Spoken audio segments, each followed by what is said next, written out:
ಇವತ್ತಿನ ದಿನ ನಾನು ಡ್ರೈ ಫ್ರೂಟ್ಸು ಮತ್ತು ಕೋಕೋ ಪೌಡರು ಇವೆರಡನ್ನೂ ಕೂಡ ಯೂಸ್ ಮಾಡಿ ಮಕ್ಕಳಿಗೆ ತುಂಬ ಇಷ್ಟ ಆಗುವಂಥ ಮತ್ತು ತುಂಬ ಆರೋಗ್ಯವಾಗಿರೋವಂಥ ಒಂದೊಳ್ಳೆ ರೆಸಿಪಿ ಮಾಡ್ತಾ ಇದ್ದೀನಿ.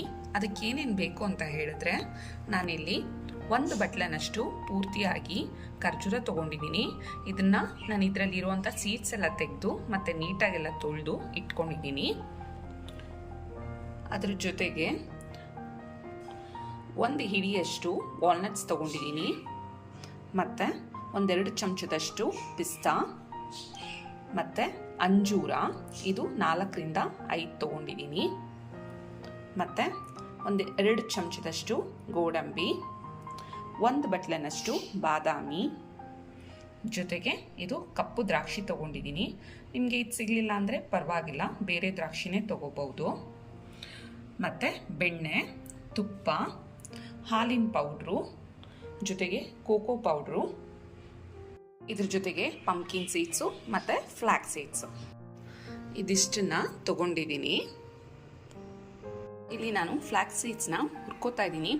ಈ ಹುರ್ಕೊಳ್ಳೋ ಅಂಥ ಟೈಮಲ್ಲಿ ಯಾವುದೇ ಥರ ಇದಕ್ಕೆ ಎಣ್ಣೆ ಅಥವಾ ತುಪ್ಪ ಯಾವುದನ್ನು ಕೂಡ ನಾನು ಇದಕ್ಕೆ ಉಪಯೋಗಿಸ್ಕೊಂಡಿಲ್ಲ. ಮತ್ತು ಇದನ್ನು ಆದಷ್ಟು ಕಡಿಮೆ ಉರಿನಲ್ಲಿ ಸ್ವಲ್ಪ ತಟ್ಟೆ ಮುಚ್ಚಿ ಹುರ್ಕೋಬೇಕಾಗತ್ತೆ ನೀವು. ಯಾಕೆ ಅಂತ ಹೇಳಿದ್ರೆ ಇದು ತುಂಬ ಸಿಡಿಯುತ್ತೆ, ಅದಕ್ಕೋಸ್ಕರ.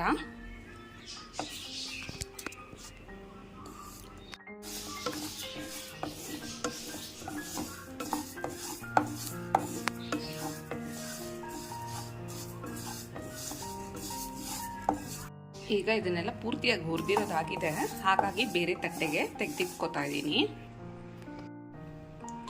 ನಾನಿಲ್ಲಿ ಒಂದು ಬಾಣಲಿನ ಕಾಯೋದಕ್ಕೆ ಇಟ್ಕೊಂಡಿದ್ದೀನಿ ಮತ್ತು ಇದಕ್ಕೆ ತುಪ್ಪ ಹಾಕೋತಾ ಇದ್ದೀನಿ 1 ಚಮಚದಷ್ಟು. ಇದಕ್ಕೆ ತೊಗೊಂಡಿರೋಂಥ ಬಾದಾಮಿನ ಸೇರಿಸ್ಕೋತಾ ಇದ್ದೀನಿ. ಇದನ್ನು ನೀವು ಆದಷ್ಟು ಸ್ವಲ್ಪ ಸಣ್ಣ ಉರಿನಲ್ಲೇ ಲೈಟಾಗಿ ಹುರ್ಕೋಬೇಕಾಗತ್ತೆ.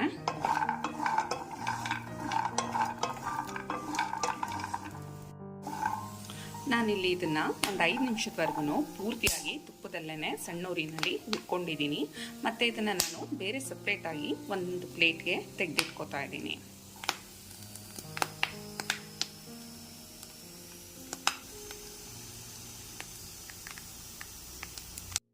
ಮತ್ತು ಇದಕ್ಕೆ 1 ಸ್ಪೂನ್ ತುಪ್ಪ ಹಾಕ್ಕೊಂಡು ವಾಲ್ನಟ್ಸ್ನ ಸೇರಿಸಿ ಇದರಲ್ಲಿ ನಾನು ಹುರ್ಕೊತೀನಿ.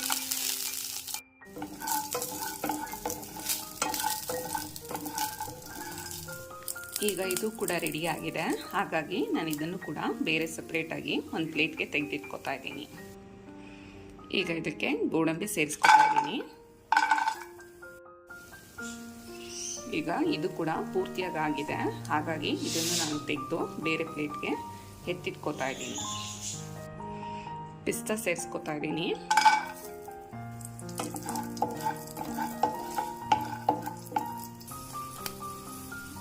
ಈಗ ಇದಾಗಿದೆ, ಹಾಗಾಗಿ ಇದನ್ನು ನಾನು ತೆಗೆದಿಟ್ಕೋತಾ ಇದ್ದೀನಿ.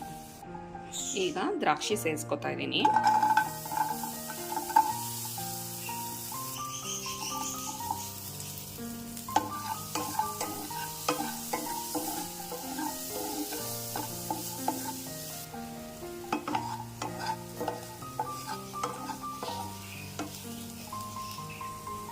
ಈಗ ಇದೆಲ್ಲ ಆಗಿದೆ, ಹಾಗಾಗಿ ಇದನ್ನು ನಾನು ತೆಗೆದು ಬೇರೆ ಪ್ಲೇಟ್ಗೆ ಎತ್ತಿಟ್ಕೋತಾ ಇದ್ದೀನಿ. ಮತ್ತು ಇದಕ್ಕೆ ಸ್ವಲ್ಪ ತುಪ್ಪ ಸೇರಿಸ್ಕೊಂಡು ಅಂಜೂರನ ಇದ್ರ ಜೊತೆಗೆ ಸೇರಿಸ್ಕೊತಾ ಇದ್ದೀನಿ.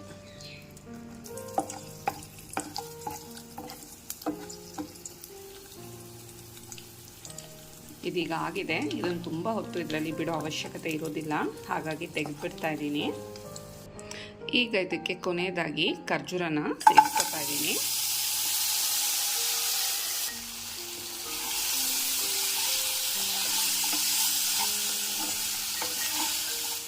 ಈ ಖರ್ಜೂರ ಎಲ್ಲ ಸ್ವಲ್ಪ ಸಾಫ್ಟಾಗಿ ಅನ್ನೋ ಕಾರಣಕ್ಕೋಸ್ಕರ ಈ ರೀತಿ ತುಪ್ಪದಲ್ಲಿ ಹುರ್ಕೋತೀವಿ ಅಷ್ಟೇ.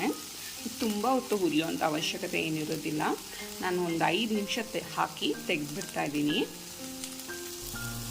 ಇಲ್ಲಿ ನಾವು ಎಲ್ಲ ಡ್ರೈ ಫ್ರೂಟ್ಸ್ನು ಹುರ್ಕೊಂಡಿರೋದಾಗಿದೆ ಮತ್ತು ಇದನ್ನು ಕೂಡ ನಾನು ಹುರಿದಿದ್ದೀನಿ. ಇದನ್ನು ನಾನೀಗ ಗ್ಯಾಸ್ ಆಫ್ ಮಾಡಿ ಸ್ವಲ್ಪ ಇದೆಲ್ಲ ಪೂರ್ತಿ ತಣ್ಣಗಾಗಲಿ ಅನ್ನೋ ಕಾರಣಕ್ಕೆ ಬಿಟ್ಬಿಡ್ತಾ ಇದ್ದೀನಿ. ಈಗ ಒಂದು ಸ್ವಲ್ಪ ತುಪ್ಪ ಹಾಕ್ಕೊಂಡು ಇದಕ್ಕೆ ನಾನೀಗ ಪಂಪ್ಕಿನ್ ಸೀಡ್ಸ್ನ ಸೇರಿಸ್ಕೊತಾ ಇದ್ದೀನಿ, ಅಂದರೆ ಕುಂಬಳಕಾಯಿ ಬೀಜ. ಇದನ್ನು ಅಷ್ಟೇ ಸ್ವಲ್ಪ ಹೊತ್ತು ನೀವು ತುಪ್ಪದಲ್ಲಿ ತುಂಬ ಚೆನ್ನಾಗಿ ಹುರ್ಕೋಬೇಕಾಗತ್ತೆ.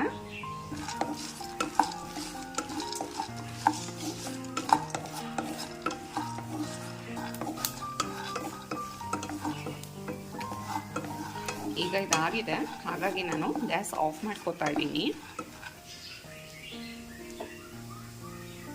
ಈಗ ಇದೆಲ್ಲ ತಣ್ಣಗಾಗಿದೆ, ಹಾಗಾಗಿ ನಾನು ಇದನ್ನು ಮಿಕ್ಸಿ ಮಾಡ್ಕೋತಾ ಇದ್ದೀನಿ.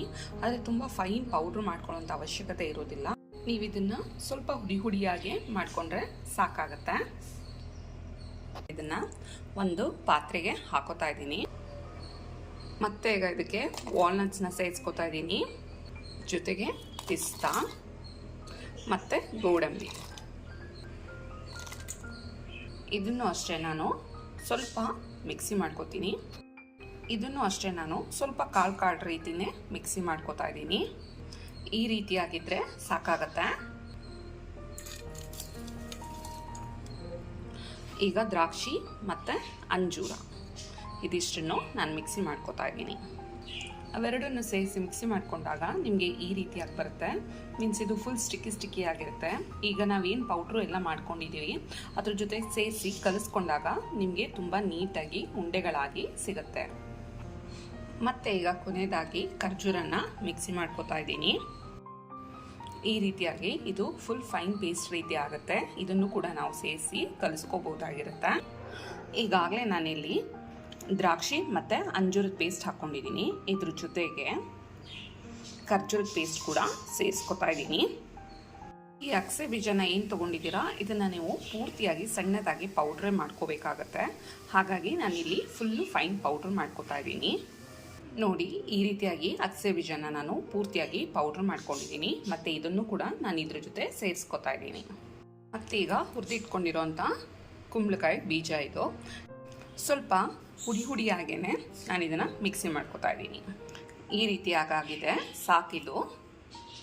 ಇದನ್ನು ಕೂಡ ಇದ್ರ ಜೊತೆ ನಾನೀಗ ಸೇರಿಸ್ಕೊತಾ ಇದ್ದೀನಿ.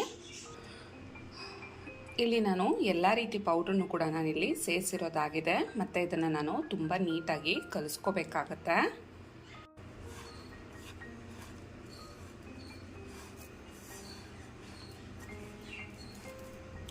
ಇದನ್ನು ನೋಡಿ, ತುಂಬ ನೀಟಾಗಿ ನಾನು ಈ ರೀತಿಯಾಗಿ ಕಲಿಸ್ಕೊಂಡಿದ್ದೀನಿ. ಕಲಿಸ್ಕೊಂಡು ಇದಕ್ಕೆ ನಾನು ತುಂಬ ಸಣ್ಣದಾಗಿ ಉಂಡೆ ಮಾಡಿ ನಾನು ನಿಮಗೆ ತೋರಿಸ್ತೀನಿ. ಈಗ ಇದನ್ನೆಲ್ಲ ನಾನು ತುಂಬ ನೀಟಾಗಿ ಕಲಿಸ್ಕೊಂಡಿರೋದಾಗಿದೆ. ಮತ್ತು ಈಗ ನಾವೇನು ತೊಗೊಂಡಿದ್ದೀವಿ ಇದನ್ನು ನಾವು ತುಂಬ ಸಣ್ಣದಾಗಿ ಉಂಡೆಗಳಾಗಿ ಮಾಡ್ಕೋಬೇಕಾಗತ್ತೆ. ನೋಡಿ, ಈ ರೀತಿಯಾಗಿ ಮಾಡಿದ್ರೆ ಸಾಕು, ಈಸಿಯಾಗಿ ಇದು ಉಂಡೆ ಆಗುತ್ತೆ. ಇದೇ ರೀತಿಯಾಗಿ ನಾನು ಇವೆಲ್ಲವನ್ನು ಕೂಡ ಸಣ್ಣದಾಗಿ ಉಂಡೆಗಳಾಗಿ ಮಾಡ್ಕೋತೀನಿ. ಇದಕ್ಕೆ ನಾನಿಲ್ಲಿ ಯಾವುದೇ ರೀತಿಯಾಗಿ ಸಕ್ಕರೆ ಆಗಲಿ ಅಥವಾ ಬೆಲ್ಲ ಆಗಲಿ ಯಾವುದನ್ನು ಕೂಡ ನಾನಿಲ್ಲಿ ಉಪಯೋಗಿಸಿಲ್ಲ. ಬರೀ ಏನಿದೆ ಡ್ರೈ ಫ್ರೂಟ್ಸು ಅದಷ್ಟೇ ಸ್ವೀಟ್ನೆಸ್ಸು ಸಾಕಾಗತ್ತೆ. ಹಾಗಾಗಿ ಅದಷ್ಟನ್ನೇ ನಾನಿಲ್ಲಿ ಉಪಯೋಗಿಸಿದ್ದೀನಿ. ಈಗ ಪಾತ್ರೆನ ಕಾಯ್ದಕ್ಕೆ ಇಟ್ಕೊಂಡಿದ್ದೀನಿ. ಮತ್ತು ಹಾಕೋತಾ ಇದ್ದೀನಿ. ಮತ್ತು ಇದ್ರ ಮೇಲೆ ಒಂದು ಪಾತ್ರೆ ಇಟ್ಕೋತಾ ಇದ್ದೀನಿ. ಇದಕ್ಕೆ ತೊಗೊಂಡಿರೋಂಥ ಬೆಣ್ಣೆನ ಇದ್ರ ಜೊತೆ ಸೇರಿಸ್ಕೊತಾ ಇದ್ದೀನಿ. ಈಗಾಗಲೇ ನಾನಿಲ್ಲಿ ಏನು ಕೋಕೋ ಪೌಡ್ರ್ ತೊಗೊಂಡಿದ್ದೆ ಅದನ್ನು ನಾನು ಇದ್ರ ಜೊತೆ ಸೇರಿಸ್ಕೊತಾ ಇದ್ದೀನಿ.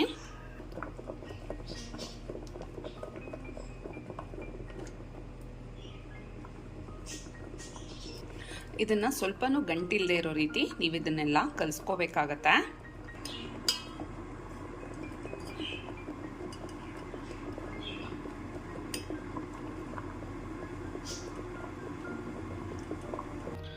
ಈಗ ಇದು ಪೂರ್ತಿಯಾಗಿ ಕರಗಿದೆ. ಮತ್ತು ಇದಕ್ಕೆ ನಾನೀಗ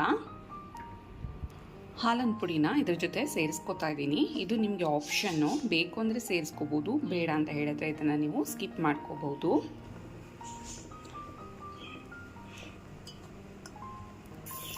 ಇದು ಪೂರ್ತಿಯಾಗಿ ಆಗಿದೆ, ಹಾಗಾಗಿ ನಾನೀಗ ಇದನ್ನು ಗ್ಯಾಸ್ ಆಫ್ ಮಾಡಿಕೊಂಡು ಒಂದು ಬೌಲ್ಗೆ ಹಾಕಿ ಇದನ್ನು ಪೂರ್ತಿಯಾಗಿ ತಣ್ಣಗಾಗೋದಕ್ಕೋಸ್ಕರ ಬಿಡ್ತಾ ಇದ್ದೀನಿ.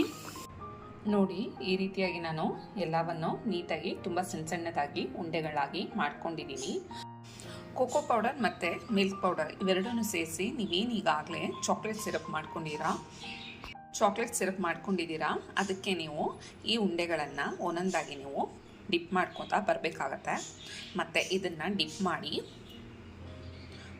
ಒಂದು ಕಡೆ ನೀಟಾಗಿ ಜೋಡಿಸ್ಕೊಂಡು ಬನ್ನಿ. ಏಕೆಂದರೆ ಇದನ್ನು ನಾವು ಸ್ವಲ್ಪ ಹೊತ್ತು ಸೆಟ್ ಆಗೋದಕ್ಕೋಸ್ಕರ ಫ್ರೀಝರಲ್ಲಿ ಇಡಬೇಕಾಗತ್ತೆ.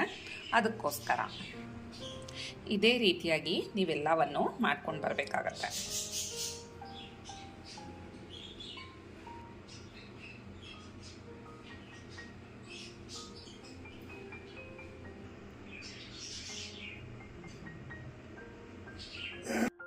ಈಗ ಇದೆಲ್ಲ ರೆಡಿಯಾಗಿದೆ. ಇದನ್ನು ನಾನು ಫ್ರೀಝರ್ಗೆ ಇಡ್ತೀನಿ.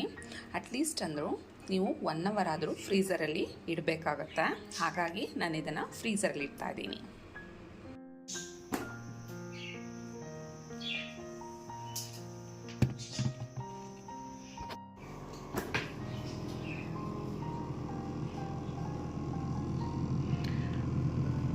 ನೋಡಿ, ಇವಾಗ ಇದೆಲ್ಲ ಸೆಟ್ ಆಗಿದೆ. ಹಾಗಾಗಿ ನಾನು ನಿಮಗೆ ತೆಗೆದು ತೋರಿಸ್ತೀನಿ ಯಾವ ರೀತಿಯಾಗಿ ಬಂದಿದೆ ಅಂತ ಹೇಳಿ. ನೋಡಿ, ಕೊನೆಯದಾಗಿ ನಿಮಗೆ ಇದು ಈ ರೀತಿಯಾಗಿ ಬರುತ್ತೆ. ಮಾಡೋದಕ್ಕೆ ತುಂಬಾ ಸುಲಭವಾಗಿರುತ್ತೆ ಮತ್ತು ತಿನ್ನೋದಕ್ಕೂ ಅಷ್ಟೇ ತುಂಬಾ ಟೇಸ್ಟಿಯಾಗಿರುತ್ತೆ ಮತ್ತು ಜೊತೆಗೆ ಹೆಲ್ತಿ ಕೂಡ. ಜೊತೆಗೆ ಅದಲ್ಲದೆ ನೀವು ಒಂದು ಸಲ ಮಾಡಿಟ್ಕೊಂಡ್ರೆ ಇದು ನಿಮಗೆ 1 ಮಂತ್ವರೆಗೂ ನೀವು ಈಸಿಯಾಗಿ ಸ್ಟೋರ್ ಮಾಡ್ಬೋದು. ಯಾವುದೇ ರೀತಿ ಪ್ರಾಬ್ಲಮ್ ಇರಲ್ಲ. ಹಾಗಾಗಿ ನೀವು ಕೂಡ ಮನೆಯಲ್ಲಿ ತಪ್ಪದೆ ಟ್ರೈ ಮಾಡಿ. ನಾನು ಇವತ್ತಿನ ದಿನ ಮಾಡಿರೋಂಥ ರೆಸಿಪಿ ನಿಮಗೆ ಇಷ್ಟ ಆಯಿತು ಅಂದರೆ ಮರೀದೆ ನನ್ನ ಚಾನಲ್ನ ಸಬ್ಸ್ಕ್ರೈಬ್ ಮಾಡಿ. Thank you.